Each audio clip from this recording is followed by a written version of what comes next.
Amis taureaux, ravi de vous retrouver pour vos énergies pour ce mois de juillet 2025. Alors, comme d'habitude, la petite carte pour savoir comment vous alliez vous sentir émotionnellement sur ce mois de juillet, j'ai eu abasourdi, choqué.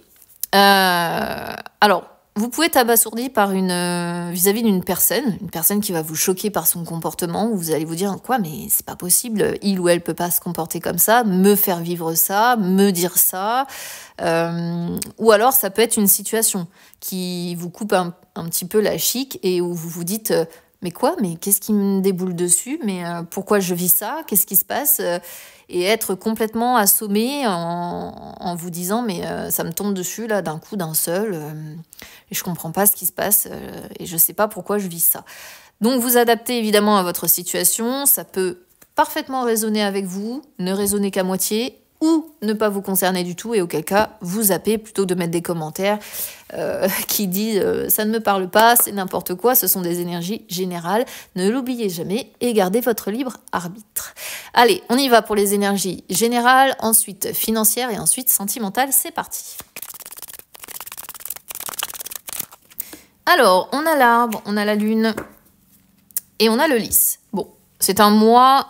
Psychologiquement, même si à un moment donné, vous avez ce côté abasourdi, choqué, et vous allez vous dire « Hein, quoi? Qu'est-ce qui se passe ?» Vous allez garder une certaine tranquillité et force d'esprit. D'accord? Bon, en même temps, c'est j'allais dire, typique quand même de votre signe. Hein. Vous êtes quand même un signe assez solide. Ok? Donc là, on vous sent ancré. Ancré psychologiquement, bien dans votre tête, et assez fort pour peut-être faire face à ce côté-là abasourdi ou choqué par une personne ou une situation. D'accord? Donc, on sent quand même globalement un mois qui va être assez solide, assez stable, assez calme.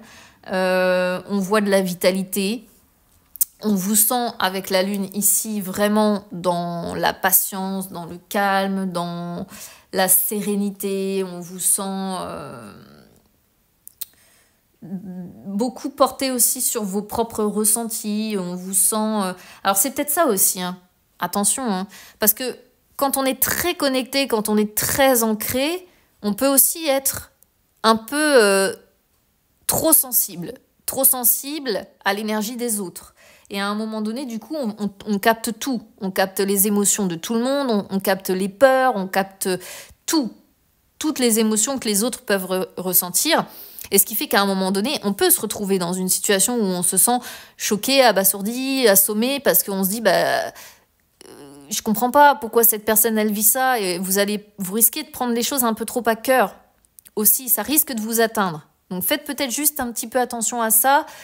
Même si on vous sent solide et capable de traverser ça sans problème, ça peut quand même vous heurter, vous toucher.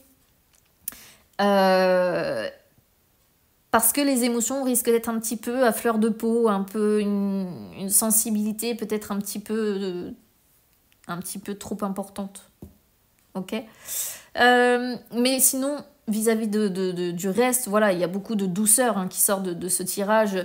Douceur, calme, quiétude. Et je reviens encore là-dessus, mais on parle quand même beaucoup de solidité, d'expérience, de maturité avec le lys. Et les trois cartes renvoient de toute façon une période de sérénité, de calme, de paix, d'une situation quand même profitable, de satisfaction, de réussite. On parle beaucoup de calme, d'accord ? De calme et de solidité. Juste peut-être un problème d'émotion que vous pouvez vite capter chez les autres. D'hypersensibilité, peut-être. Allez, on regarde les énergies financières. C'est parti. Alors, les énergies financières. Donc, les cartes marron, on ne les voit pas bien sur le noir. Ça m'embête un peu. Ici, vous avez solitude. Ok ? Solitude, automne et méfiance. D'accord? Alors, ça c'est très simple. Quand j'ai ces cartes-là sur les énergies financières, c'est que vous ne faites confiance à personne d'autre, qu'à vous-même pour gérer vos finances. Voilà. C'est-à-dire que vos finances sont entre vos mains et entre les mains de personne d'autre que vous. vous préférez gérer seul. Et ça risque d'être comme ça tout l'été, puisqu'on voit l'automne qui ressort. Donc, sur tout l'été, eh bien, vous serez très méfiant, vous n'aurez pas confiance vis-à-vis des autres, vous n'allez pas vous faire berner, vous allez faire attention, j'ai envie de dire, à tout. Si vous devez acheter quelque chose, si vous devez signer quelque chose, si vous devez... voilà. Vous allez vraiment être sur la défensive, faire très attention et réfléchir seul dans votre coin, peut-être aux petites lignes, peut-être aux avantages, aux inconvénients, peut-être à ce qui doit rentrer, ce qui doit sortir. Et vous allez avancer comme ça, probablement tout le courant de l'été. Alors, moi qui suis avec une tendance comme ça, très, très prudente et à gérer les finances de cette façon, j'ai envie de dire que je comprends en fait complètement cette façon de faire. Après, il y a des personnes qui fonctionnent autrement, hein. Il y a des personnes qui gèrent les finances à deux. L'un et l'autre peuvent prendre des décisions sans se consulter, si on est en couple. Voilà, ça dépend des caractères. Mais en tout cas, là, vous allez avant tout gérer seul. Allez, on regarde les énergies sentimentales. Alors, énergie sentimentale, le futur, envie, addiction. Alors, là, il y a quelque chose qui vous appelle, ami Taureau, hein.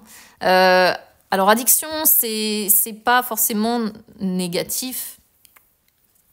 Surtout avec envie. Moi, j'ai envie de vous dire, j'ai l'impression... Alors, ça va être une interprétation globale. Que vous soyez célibataire ou que vous soyez en couple. Si vous êtes célibataire ou en couple, le message est le même. Pourquoi ? Parce qu'on sent que vous avez envie de faire des projets avec le futur, d'accord ? Vous avez envie de préparer votre avenir, vous avez envie de penser à demain, vous êtes dans les projections. Et dans les projections de quoi ? De vos envies. Vous avez soif de projets, vous avez soif de tentation, peut-être si vous êtes célibataire. Vous avez soif de quoi ? Vous avez soif aussi d'un peu plus de passion.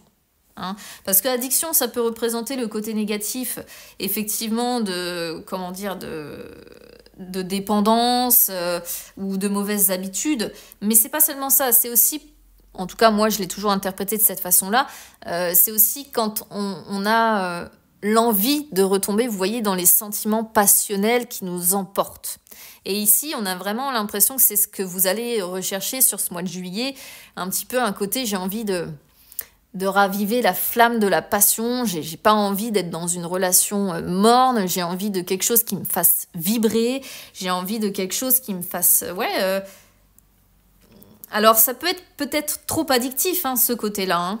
Attention, hein, ça veut pas dire... parce que bon, c'est... Si vous voulez, l'addiction, ça cache aussi souvent un manque de confiance en soi. Le fait d'avoir aussi la tête ailleurs. Et là, pour le coup, vous allez vraiment avoir la tête ailleurs, mais à fond dans vos envies, dans ce que vous avez envie de vivre, dans ce que vous avez envie de faire, dans ce que vous avez envie de traverser, sentimentalement, hein, j'entends, on reste sur le domaine sentimental. Hein.